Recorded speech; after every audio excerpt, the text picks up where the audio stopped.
Jerusalem. This ancient city lies at the very heart of the Israel-Palestinian conflict. And we've seen many times how just a small change on the ground here can quickly lead to a flare-up and to violence. So what happens here really does matter. Jerusalem's got great religious significance, of course. Its old city has some of the holiest sites for Jews, for Muslims, and for Christians. But it's got great political significance too.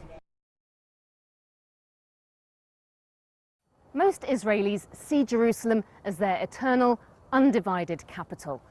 Not long after the modern state of Israel was created in 1948, the Israeli parliament was set up in the west of the city.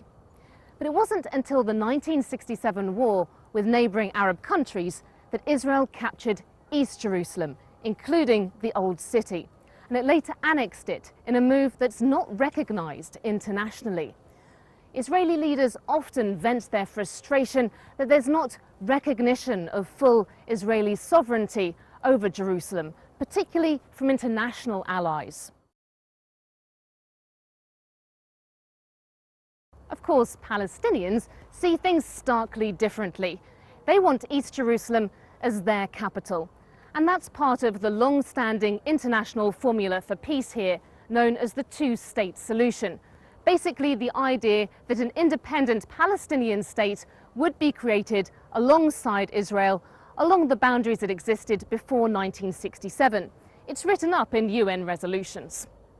About a third of Jerusalemites are Palestinians. Some of them come from families that have been here for centuries.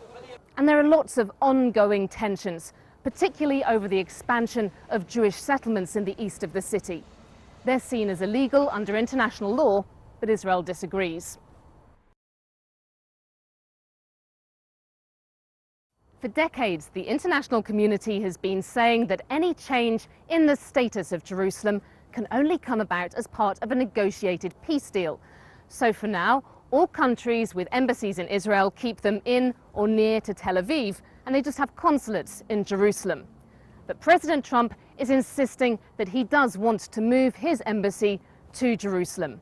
And he's also said that he's pursuing the ultimate deal of peace between Israel and the Palestinians, although he's not committed to conventional ways of achieving it. So I'm looking at two-state and one-state, and I like the one that both parties like.